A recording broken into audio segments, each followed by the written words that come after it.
சாப்பிட்டு பாருங்க, டேஸ்ட் சும்மா கெத்தா இருக்கும். Daily double roasted rava, the perfect rava. உங்க toilet cleaner Bison toilet cleaner குவாலிட்டியை விட பெட்டர்னு நிரூபிச்சா உங்க மொத்த பணமும் ரீஃபண்ட். இப்போது 79 ரூபாயில். Merry Christmas and Happy New Year from the Chennai Silks. Let the celebrations begin. போட்டியே ரெண்டு பேருக்கு தான் டிஎம்கே வர்சஸ் டிவிகே தான் சொல்லிட்டு இருக்காரு. அதிமுகவை அதே டிவிகே என்டிஏ கூட போனா அதே டிவிகே என்டிஏ கூட போனா பிளாஸ்ட் தானே. இல்ல நீங்க மட்டும் தான் சார் சொல்லிட்டு இருக்கீங்க. நீங்க எம்ஜிஆர் உங்களை சொல்லிக்கிறீங்க எங்கன்னு கேட்குறேன். நான் தூய்மை பணியாளர்களை கூப்பிட்டு பேசுனீங்க. இன்னை வரைக்கும் ஒரு அரசியல் கட்சி தலைவராக நீங்க அவங்களுக்கு ஒரு என்ன மோரல் சப்போர்ட் பண்ணீங்க? வெளியவே வர மாட்டேங்கிறேன், திரும்ப திரும்ப சொல்லிக்கிட்டு இருக்கிறேன். அதை விட்டு அவங்கள சொன்ன இவங்கள ஊழல் பண்ணான்னு கேட்குறீங்க. யார் தான் ஊழல் பண்ணாலும் இவர் வந்தா நீங்க சர்டிஃபிகேட் கொடுப்பீங்களா? இவர் பண்ண மாட்டாருன்னு. இவரு கீழே என்ன நடக்குதுன்னு இவருக்கு தெரியலங்க. இது வரைக்கும் ஒரு தடவை கூட டாஸ்மார்க் எதிராக மது போதைக்கு எதிராக பேசவே இல்லை. இவர் எது தடுக்குது உங்களுன்னு கேட்குறேன். அவர் இந்த கூட்டம் முடிச்சுட்டு போயிட்டார். அவர் தான் இதோட அடுத்த கூட்டத்துக்கு வருவார். அதுக்கு தயாரிக்கப்பட்ட உரை 10 நிமிட உரை அவர்கிட்ட கொடுக்கப்படும். வணக்கம் சார். வணக்கம். அதாவது நீங்கள் சொல்கிறபடி என்டிஏ கூட தான் ஒரு கூட்டணி பேச்சுவார்த்தை நடத்திட்டு இருக்காங்க அப்படின்னா ஏன் வந்து பொதுவெளியில் வந்து இவ்வளோ ஓப்பனாக வந்து அடுத்தடுத்த கூட்டங்களை விமர்சிக்கணும்? நான் சொல்லிட்டா இந்த வார்த்தை மேலோட்டமான வார்த்தை. நீங்கள் இதுதான் உறுதி நீங்கள் சொல்கிறீங்கல்ல உறுதின்னு அறிவிங்க. என்டிஏவுடன் கூட்டணி இல்லை, கூட்டணி பேச்சுவார்த்தை இல்லை சார். அது டிவிக்கு எப்பயோ சொல்லிட்டாங்களே சார். எப்பயோ கொள்கை எதிரி அரசியல் எதிரி இவங்க கூட, அதாவது கொள்கை எதிரி அரசியல் எதிரி இவங்க ரெண்டு பேரை தவிர வேறு யாரு கூட வேணாலும் கூட்டணி வைப்போம். அது விஜய் தலைமையிலான விக்கிரவாண்டி மாநாட்டை சொன்னார். அதானே சித்தாந்த எதிரி சார். இப்போ சொன்னாங்களே சார். எப்போ சொன்னாங்க சார்? நிறைய கூட்டங்களை சொல்லியிருக்காங்களே சார். நான் கேட்கறது புரியுதா சார்? அருண்ராஜ் இப்போ சொன்னாங்க சார். அருண்ராஜ்லாம் மேட்டர் இல்லை சார். நாளைக்கே வெளியே கூட அனுப்பிச்சிடுவாங்க சார். நான் கேட்கறது சார் இது. ஆமாம் சார், இதான் சார் நிலமை சார். இதான் சார் நிலமை. நேற்று செங்கோட்டை எங்கே இருந்தார் பார்த்தீங்களா? 4 இடி ஓரம் போயிட்டார். நான் என்ன சொல்கிறேன்னா முதல்ல கரெக்டாக நான் கேட்கறதுக்கு பதில் சொல்லுங்கள். இந்த அலங்கார வார்த்தைகள்லாம் வேணாம். எப்படி இந்த ஆட்சியை வீழ்த்துறதுக்கு திமுகவுக்கு தாவேகா தான் எதிரி, திமுகவை எதிர்த்து வீழ்த்துவதான் எங்கள் லட்சியம். எங்களை 5 நிமிஷம் 10 நிமிஷங்கள்லாம் பதில் சொல்கிறார்ல, அந்த மாதிரி எங்களை சொல்கிறீங்கல்ல. நாங்கள் சொல்கிறேயா என்டிஏ கூட கூட்டணியே கிடையாது. என்டிஏ கூட எந்த நாளும் கூட்டணி கிடையாது. 2026 நாங்கள் தனித்து தான் போட்டிடுறோம். சொல்லுங்கள். என்டிஏ இல்லை, அது நீங்கள் சொல்கிறன்றதுக்காக நான் சொல்ல முடியாதுன்னு இந்த கிளாரிஃபிகேஷனை கொடுத்துருக்காரு. அப்படி நீங்கள் இங்கே உட்காந்துட்டு மீடியாவில் வந்து நீங்கள் ஒரு நெரேட்டிவ் செட் பண்ணி பேசுகிறீங்களா, அதுக்கு நான் பதில் சொல்லிட்டு இருக்க முடியாதுன்னு அதுக்கு தான் விளக்கம் கொடுக்குறாரு. உங்களை மாதிரி ஆட்களுக்கு அங்கே இருக்கிற மக்களை ஏமாத்துற வேலை ஏதோ ஒரு சேனலில் இப்போ அவங்க பேசிக்கிட்டு இருக்கிறாங்க. அப்போ நான் சொல்கிறேன், நீங்கள் சொல்லுங்கள். அவர் இந்த உள்ளே இருந்தால 1 மாதம் யாருக்கிட்டையும் அவர் பேசலைன்னு சொல்லுங்களேன். அவரை நாங்கள் யாருக்கிட்டையும் என்டிஏ கூட கூட்டணி பேச்சுவார்த்தை நான் பேசலை அப்படின்னு சொல்லுங்கள் பார்ப்போம். இப்போவும் சொல்கிறேன், என்டிஏ கூட கூட்டணி இல்லைன்னு அறிவிக்கிறதுக்கு இல்லைன்னா தயக்கம் இருக்குன்னு கேட்குறேன். இல்லை அதனால தான் சரி ஓகே பேச்சுவார்த்தை நடத்தினால தான் இப்போ எடப்பாடி பழனிசாமியை இந்தளவுக்கு அதிமுகவையும் சரி சீமான் அவர்களையும் சரி களத்தில் இல்லாதவங்கன்னு குறிப்பிட்றாரு. கொங்கு மண்டலத்தில் போய் ஈரோடு ஏங்க முடிவு பண்ணுறீங்க சீமான களத்தில்? நீங்கள் எப்படிங்க சொல்லுவீங்க? ஏங்க நேற்று வரைக்கும் போராடிக்க நீங்கள் எப்படிங்க சார்? நான் சொன்னல விஜய் சொல்லுங்க. விஜய் குறிப்பிட்றாரு. விஜயம் சொல்லுங்க. அவர் புஷி ஆனந்த் சொல்கிறாருங்க ஆதவர்ஜினாக்கு அப்படின்னு. கொங்கு மண்டலம் ஈரோட்டில் கொங்கு மண்டலத்தில் அதிகம் மெஜாரிட்டி எம்எல்ஏஸ் வச்சிருக்கிறது அதிமுக. ஆனால் அதிமுகவை நேற்று அவர் தொடக்கூட இல்லை. ஆமாம், திமுகவை மட்டும் தான் அட்டாக் பண்ணுறாரு. ஆமாம், அதிமுகவும் அவருடைய பொதுக்குழு கூட்டத்தில் விஜயை தொடவே இல்லை. இது என்ன மாதிரியான ஒரு புரிதலாக எடுத்துக்கலாம் சார்? ஜனவரி எண்டு வரைக்கும் நீங்கள் அமைதியாக இருக்கணும் தான் அர்த்தம். அதோடைய அர்த்தம் எது வேண்டுமானாலும் நடக்கும். நான் இப்போவும் சொல்கிறேங்க, இவர் பேச்சுவார்த்தை பேசுகிறாரு, டைலமாவில் இருக்கார். ஒருவேளை அவர் கூட இருக்கிற சில பேருடைய பேச்சை கேட்டு தனியாகவும் நிற்கலாம், இல்லை என்டிஏ கூட்டணிக்குள்ளேயும் போகலாம். ரெண்டும் நடக்கும். ஆனால் என்டிஏ இல்லைன்னு இப்போ கிடையாதுன்றேன். நான் சொல்கிறது புரியுது அர்த்தம்? இப்போ வரைக்கும் என்டிஏ கூட கூட்டணி இல்லைன்னு கட் அண்ட் ரைட்டாக அவர்கள் இல்லை, அவர்கள் பேசிக்கிட்டு இருக்கிறாங்க. அந்த எண்ணமும் இருக்குது. அதனால தான் அவர் அறிவிக்க மாட்டேங்கிறார். என்டிஏ கூட கூட்டணி இல்லைன்னு அறிவிக்க மாட்டேங்கிறார். இந்த மாதிரிலாம் என்னென்னா சொல்லிக்கலாம், கொள்கை எதிரிகள் அரசியல் சொல்லிக்கலாம், நாளைக்கு மாற்றலாம். போட்டியே ரெண்டு பேருக்கு தான், டிஎம்கே வர்சஸ் டிவிகே தான் சொல்லிட்டு இருக்காங்க. அதிமுகவை அதே டிவிகே என்டிஏ கூட போனால், அதே டிவிகே என்டிஏ கூட போனால் பிளாஸ்ட் தானே. இல்லை நீங்கள் மட்டும் தான் சார் சொல்லிட்டு இருக்கீங்க. நான் எனக்கு உள்ளே வர்ற தகவல் நான் சொல்கிறேன். மற்றவர்கள் வெளியே இருந்துக்கிட்டு தினமலர் எழுதுறதும் அதே எழுதுறதையும் வச்சு பேசிகிட்டு இருக்கிறாங்க. இன்றைக்கி ஒன்று பேசுவாங்க, சாயந்தரம் ஒன்று பேசுவாங்க, காலையில் ஒன்று பேசுவாங்க. திமுக ஒன்றுமே செய்ய முடியாதுன்னு காலையில் பேசுவாங்க, சாயந்தரம் விஜய் தான் வேறு லெவல்னு பேசுவாங்க. நான் என்றைக்கா மாற்றி பேசியிருக்கேன்னா? நான் ஆரம்பத்துலேருந்து சொல்கிறேன், இவர் அந்த கரூருக்கு பின், அந்த கரூர் சம்பவத்துக்கு பின்னாடி இவர் பேசுனது எல்லாமே நமக்கு தெரியும். அதில் இருந்து நான் சொல்கிறேன் என்டிஏ கூட. அதுக்கு முன்னாடி வரைக்கும் நான் போனால் நல்லதுன்னு சொல்லியிருந்தேன். ஞாபகம் இருக்கா? இவர் போனார்னா இவருக்கு நல்லது. ஏன்னா கட்சியுடைய கட்டமைப்பு சரியில்லை. போனார்னா அடுத்தடுத்து இவர் எப்படிலாம் நகரலாம், எப்படிலாம் தன்னை மேம்படுத்திக்கலான்னு அதெல்லாம் சொன்னேன். அதுக்கு என்ன சங்கடம் வந்தால் அந்த சங்கடத்தில் இவங்க எப்படி பேசலான்னு முதற்கொண்டு நான் சொல்லியிருக்கேன். கலைஞர் போலையா, ஜெயலலிதா போலையா, யார் போல? விஜய் கொஞ்சம் கொஞ்சமாக ஏடிஎம்கே இடத்த வந்து காலி பண்ணிட்டு இருக்காரு. அவர் வந்து இப்போ 2026 இல்லைனாலும் 2031 கூட டிஎம்கே தான் எதிர்கட்சி, டிவிகே இந்த நிலைமைக்கு கொண்டு வரதுக்கான வாய்ப்புகள் இருக்கு. அவர் கொஞ்சம் கொஞ்சமா வந்து ஏடிஎம்கே கூடிய ஸ்பேஸை வந்து கவர் பண்றாருன்ற விமர்சனங்கள் இருக்கு. அதை எப்படி பாக்குறீங்க? 2026 இவர் என்ன நிலைமைன்றதை பொறுத்து தான் இவர் 2031 நான் சொல்றேன். இவர் 2021 தனியா நிக்கிறேன்னு நின்று இவர் ஒரு ஸ்பாய்லரா இருப்பார். பெரிய மக்கள் நல கூட்டணியா மாறுவார். ஒரு 4-5 தொகுதிகள் ஜெயிக்கலாம். மக்கள் நல கூட்டணி வந்து நிறைய கட்சிகள் நினைஞ்சாங்க. ஆனால் விஜய் தனியா நின்னாலே அது ஒரு பெரிய ஸ்பாய்லரா சொல்றாங்களே. உதாரணத்துக்கு சொல்றேன். மக்கள் நல கூட்டணி என்ன வேலை பண்ணுச்சு? ஒரு கட்சியை வரவிடாம பண்ணுச்சு. அது பிரித்த வாக்குகள்னால அதிமுக ஜெயிச்சுது. கரெக்டா? அதே அடிப்படையில் இவர் பிரிக்கக்கூடிய வாக்குகள் என்டிஏக்கு சாதகமாக போகும். அதான் நடக்க போகுது. அப்போ இவர் ஒரு ஸ்பாய்லராக இருப்பார். தனியாக நின்னார்னா ஸ்பாய்லர். இதே என்டிஏ கூட சேர்ந்தார்னா டெஸ்ட்ராயர். பிளாஸ்ட்ன்றாங்களா, அந்த 210 அவங்க பொதுக்குழுவில் சொன்னாங்கப்பா, அது நடக்கும். அப்போ விஜய்க்கு இந்த டைலமா இருக்குது. 234 தொகுதி நம்ம பண்ண முடியுமா? இந்த பூச்சாண்டிகள்லாம் வச்சுட்டு எதாவது பண்ண முடியுமா? ஏன் சார் பண்ண முடியாதுன்னு நீங்கள் எப்படி சார் அதை டிசைட் பண்ணுறீங்க? சார் நீங்கள் சொல்லுங்கள், எப்படி பண்ண முடியும்? எல்லாம் மாவட்ட செயலர்கள் இருக்காங்க, மாலை போகிறதுக்கு அடிச்சுட்டு சாவுறானுங்க. சாதாரணமாக சொல்கிறீங்க. என்ன சரி, ஒரு மாவட்ட செயலர் இன்னொரு மாவட்ட செயலர் வாடா போடான்னு பேசிகிட்டு இருக்கிறாங்க. பல மாவட்டங்கள் மாவட்ட செயலர் நியமிக்கலை. இந்த தொகுதிக்கு இவர் தான் அடையாளம் யாராக காணப்படுறாங்களா? இப்போ நீங்கள் திமுகலையோ அதிமுகலையோ எடுத்து பாஜக எடுத்து கூட இந்த தொகுதியெலாம் அவங்க எதிர்பார்த்து வச்சுட்டு இருக்கிறாங்க, இந்த தொகுதிக்கு இவருன்னு. அந்த மாதிரி தாவேக்கால இருக்கான்னு கேட்குறேன். நான் என்னங்க, எனக்கு என்ன ஆசையாங்க? நான் இருக்கிறத கேட்குறேங்க. நான் வந்து இவர்களை விமர்சனம் பண்ணணுன்னு கேட்கல. நான் வந்து ஒரு நியாயமாக சொல்கிறேன். நீங்கள் இந்த மாதிரிலாம் பண்ணுறீங்களே, உங்களால் முடியுமான்னு ஈஸியாக தட்டுவாங்க. நீங்கள் வேட்பாளர்லாம் தேர்ந்தெடுத்து அந்த இதெல்லாம் முடிஞ்ச பிறகு உங்களை தட்டி தூக்குவாங்க. 10 வேட்பாளர் தூக்குவாங்க. அந்தளவுக்கு டிஎம்கே ஒர்க் பண்ணிகிட்ருக்காங்க.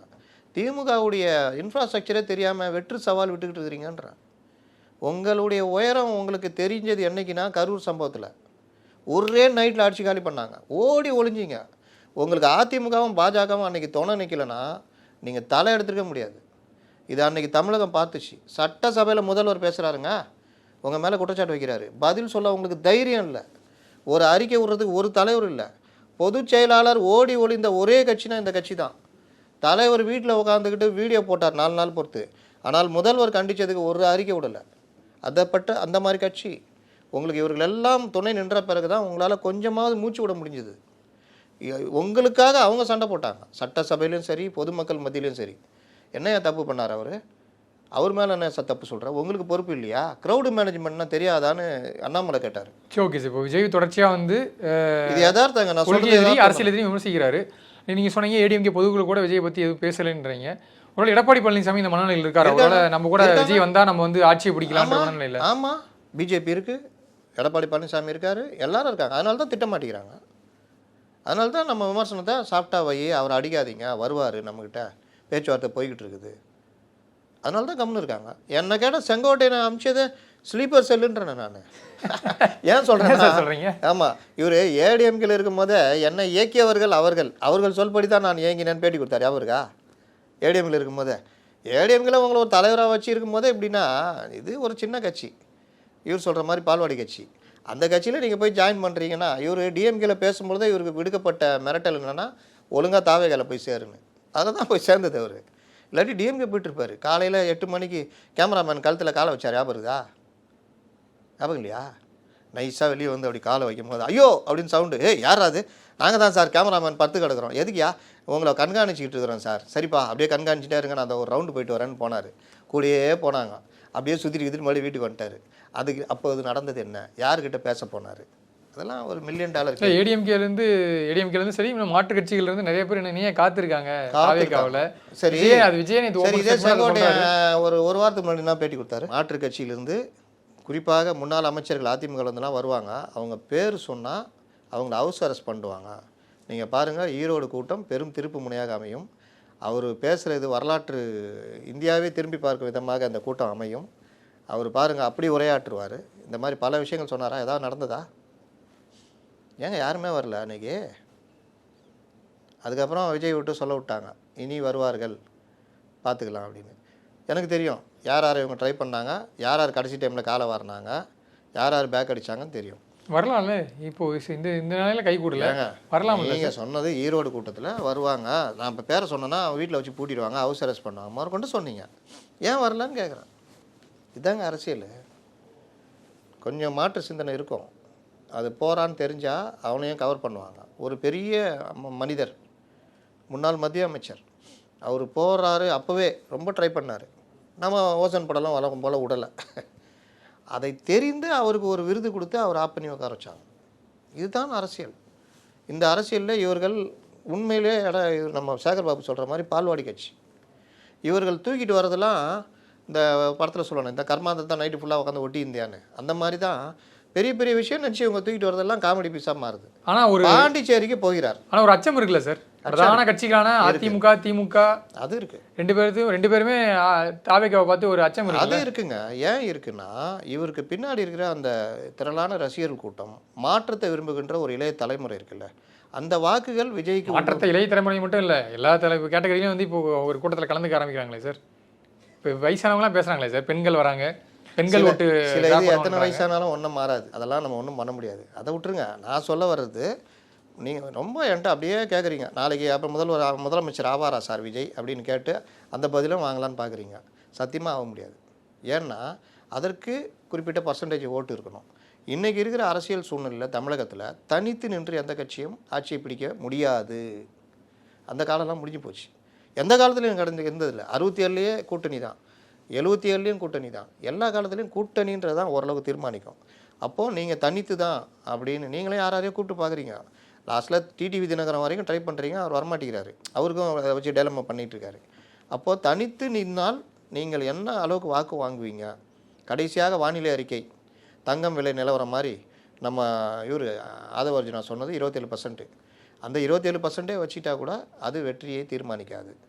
எங்கே தீர்மானிக்கும்? விஜய் நிற்கிறாரு வச்சுக்கிங்க, அந்த இடத்துல 27%ஓடு சேர்ந்து ஒரு 10% கூடும், விஜயே நிற்கிறாருன்னு ஓட்டு வரும், அங்கே ஜெயிப்பார். ஆதவ் நிற்கிறாருன்னா தட்டு மாதிரி ஏதாவது பண்ணார்னா ஜெயிக்கலாம். இவர்கள் முடிவு பண்ணி ஆதவியா நிற்கிறேன் உன்னை தோக்கடிச்சே தீர்வுன்னு ஒர்க் பண்ணாங்கன்னா அதில் அவங்க கில்லாடிங்க. அதனால தான் சொல்கிறேன், 4-5 தொகுதிகள் இவர்கள் ஜெயிக்கலாம் தனித்து நின்றாங்க. இல்லை, எனக்கு ஒரு சின்ன கேள்வி இருக்குது சார். தொடர்ச்சியாக மற்ற கட்சிகள்லையும் இந்த மாதிரி நிறைய சிக்கல்கள் இருக்கும்போது விஜயை குறிப்பிடும் போதோ இல்லை தாவேக்காவை குறிப்பிடும் போது மட்டுமே ரொம்ப நீங்கள் சொன்ன மாதிரி ஆல்ரெடி சொன்ன மாதிரி மைக்ரோ மானிட்டரிங் பண்ணுறது, அவங்கள சிறுமைப்படுத்துகிற மாதிரியான விஷயங்கள் தானே இங்கேருந்து மீடியாக்கள்லேருந்து இங்கே உட்காந்து விஜய்க்கு எதிர் மனநிலையிலேருந்து பேசக்கூடியவங்க எல்லாருமே அந்த செட்டில் தான் சார், அந்த நரேட்டிவில் தானே பேசிகிட்டு இருக்காங்க. இல்லைங்க, இப்போ விஜய் சிறுமைப்படுத்தணும் எதிர்மனநிலாம் கிடையவே கிடையாது. என்னை பொறுத்த வரைக்கும் நான் சொல்கிறேன், எனக்கு காலையில் கூட ஆதவர்ஜுனா அந்த செவிலியர்கள் முதல் ட்வீட் நான் தான் போட்டேன். களத்தில் இருக்காங்க, இதுதான் களம், இதுதான் இது நன்றாக பண்ணுறாங்க, 2 தலைவர்கள் அங்கே உட்காந்துருக்காங்கன்னு போட்டேன். ஆக்சுவலாக இது அவருக்கு புரிஞ்சுக்கிறாங்க, நல்லதுன்னா நல்லதுன்னு உடனே பாராட்டுறாங்க. கடிச்சது மேட்ரு இருக்குதுல்ல, நான் தான் கண்டித்து போட்டேன். ஏண்டா அந்த 50 பேர் பள்ளிக்கூடம் பக்கத்தில் பார் இருக்கக்கூடாதுன்னு போராடுறாங்க, அதில் ஒருத்தன் ஏதோ அன்றைக்கி கறி கடிக்கலன்னு ஏதோ கையை கடிச்சு வச்சுட்டான், அதை போய் தலைப்பாக்குறீங்களாடா, என்னடா ஜர்னலிசம் தாவேக்கா போராடுது, அதை ஏன் செய்தியாக்க மாட்டேங்கிறீங்கன்னு தான் நான் கேட்டு போட்டேன். அது கூட புரியல அந்த ரசிகர்களுக்கு, தொண்டர்களுக்கு. வழக்கமாக வாடனால அடின்ற மாதிரி நீ ட்வீட் பண்ணிட்டியா, அதுவும் எங்களை பற்றி பண்ணிட்டியா, கீழே வந்து திட்டுவோன்னு திட்டுறாங்க. குறைந்தபட்சம் அந்த ட்வீட்டை கூட படிக்கல. முத்தலீஃப் ட்வீட் போட்டால் விஜய் பற்றி போட்டால் தப்பாக தான் போட்டிருப்பாருன்னு வந்து திட்டுறாங்க. அதுக்கு நம்ம ஒன்றும் பண்ண முடியாது. இதெல்லாம் பார்த்துக்கிட்டோம் நம்ம இது பண்ண முடியாது. நம்ம என்ன சொல்கிறோன்னா, நீங்கள் திரும்பி பாருங்கள், என்னுடைய எல்லா இதுலேயும் பாருங்கள், விமர்சனம் நியாயமாக வச்சுருப்பேன். உங்ககிட்ட உட்கட்டமைப்பு இல்லைன்னு. என்ன உட்கட்டமைப்பு? தலைவர் இட்டுன்னு வந்து இட்டாந்து போகிறது தான் உட்கட்டமைப்புன்னு பேசினார் அவர். உட்கட்டமைப்புன்ற வார்த்தையை நான் தான் யூஸ் பண்ணேன். உட்கட்டமைப்பு இல்லை, இன்ஃப்ராஸ்ட்ரக்சர். இந்த இதில் சொல்லுவாங்கள்ல, அந்த இதில் கூட நான் அந்த வார்த்தையை நான் தான் முதல்ல யூஸ் பண்ணேன். எது? ப்ரெடிகேட் அஃபென்ஸ்னு சொல்லுவாங்க இடியில், மூல வழக்கு அப்படின்ற வார்த்தையை யூஸ் பண்ணேன். ஏன்னா டக்குன்னு போய் ரீச் ஆகும் சாதாரண இருக்குது. அப்போ உட்கட்டமைப்பு இல்லை அப்படின்றப்போ இது ஒவ்வொரு காலகட்டத்திலும் நம்ம விமர்சனம் வைக்கிறோம். அந்த விமர்சனத்துக்கு இவர்கள் மாறுகிறாரெலாம் மாறல. நீங்கள் ரொம்ப பெரிய மைனஸுங்க. ஒரு தலைவர், கட்சியுடைய தலைவர் இன்றைக்கி ரொம்ப சிம்பிளாக சொல்கிறேன், தன்னை எம்ஜிஆராக பொருத்தி கொள்கிறார். எம்ஜிஆர் அந்த அந்த தூய்மை பணியாளர்களை கூப்பிட்டு பேசியிருந்தாருன்னா, ஆட்சியில் இல்லாட்டினாலும் அவர்களுக்கு என்ன வேணுமோ அதை செஞ்சுருப்பார். எது? நிதி ரீதியாக என்ன இதுன்னு கேட்டிருப்பார். இப்போ இந்த தீபாவளி, இந்த பொங்கல், கிறிஸ்மஸ் வருதுல்ல, அந்த ஃபேமிலி இன்னை வரைக்கும் போராடிட்டு இருக்குன்னு எம்ஜிஆர் காதுக்கு போயிடுச்சுன்னா டக்குன்னு ஒரு அமௌண்ட்டு துணியெலாம் எடுக்கிறதுக்கு என்ன இது பண்ணுமோ பண்ணிகிட்ருப்பார். நீங்கள் எம்ஜிஆர்னு உங்களை சொல்லிக்கிறீங்க, எங்கன்னு கேட்குறேன் நான். தூய்மை பணியாளர்களை கூப்பிட்டு பேசுனீங்க. இன்னை வரைக்கும் ஒரு அரசியல் கட்சி தலைவராக நீங்கள் அவங்களுக்கு ஒரு என்ன மோரல் சப்போர்ட் பண்ணீங்க? தூய்மை பணியாளர் 100வது நாளாக போராடிட்டு இருக்கிறாங்க. அவர்களுக்காக என்ன செய்து இந்த கவர்மெண்ட்டு? பெண்களை முன்னிலைப்படுத்துறீங்களே, வெல்லும் பெண்கள்ன்றீங்களே, அவர்கள் பெண்கள் இல்லையா? தூய்மை பணியாளர் போராடிட்டு இருக்காங்கல்ல, எதிர்க்கட்சி தலைவர், பிரதான எதிர்க்கட்சி தலைவர் எடப்பாடி பழனிசாமி எத்தனை டைம் கூப்பிட்டு நேரில் சந்திச்சு பேசிக்கிறாரு, எத்தனை டைம் வந்து அவங்களுக்கு நிதி உதவி கொடுத்துருக்காரு. நான் எப்படி வரட்டா? எடப்பாடி பழனிசாமி கூப்பிடல, ஆதரவு தெரிவிக்கல. நீங்கள் அதை பயன்படுத்திக்கலாம்ல, நீங்கள் அதை எடுத்து பண்ணீங்கன்னா உங்களுக்கு தானே கெயின். ஏன் அந்த வாய்ப்பை நழுவுறீங்க? இதை தான் நான் சொல்கிறேன். அரசியல் களம் நீங்கள் சொல்கிறீங்களே, இதை தான் நான் சொல்கிறேன். இதை நான் வேறு மாதிரி சொல்கிறேன், நீங்கள் வேறு மாதிரி கேட்கணும் நான் சொல்கிறேன். இல்லை அதுதான் ஏன், அதாவது இங்கே எடப்பாடி பழனிசாமியோ இல்லை ஸ்டாலின் அவர்களோ ஒரு விஷயத்தை கையாளுற விதம் இருக்குல்ல சார். நான் சொல்லி முடிச்சிடறேன். ஒரு விஷயத்தை எடுத்து கையாளுற விதம், அதில் சில விஷயங்கள் பேசுகிறாங்கன்னா அதில் இருக்கக்கூடிய ஓகே அவங்க பேசிட்டாங்க, எப்படி அவங்க ஒரு அனுபவம் வாய்ந்த அரசியல் தலைவர்கள் அவங்க பேசிடுறாங்க. ஆனா விஜய் அதை சொல்லும்போது மட்டும் அதை மட்டும் குறைகள் கண்டுபிடிக்கிறவங்க. நிறுத்துங்க. நீங்க எப்படி ஒளிஞ்சிக்கிறீங்கன்னா, ஒன்று உங்களை கேட்டா அவங்கள சொன்னேன் அவனை நிறுத்த சொல்லு இவனை நிறுத்த சொல்லுன்னு ஒளிஞ்சிக்கிறீங்க. நான் சொல்ல வர்றது இல்ல, புதுசா ஒருத்தர் வரும்போது ஏன் அவரை போட்டு அடிக்கிறீங்க? அவரை வந்து தேர்தலையா அட்லீஸ்ட் தேர்தலையாச்சும் ஃபேஸ் பண்ணட்டுமே. அதுக்குள்ள நம்ம ஏன் வந்து நீ அது சரியில்லை இது சரியில்லை இது குறையும் எதுவுமே பண்ண மாட்டீங்க யாருக்குமே.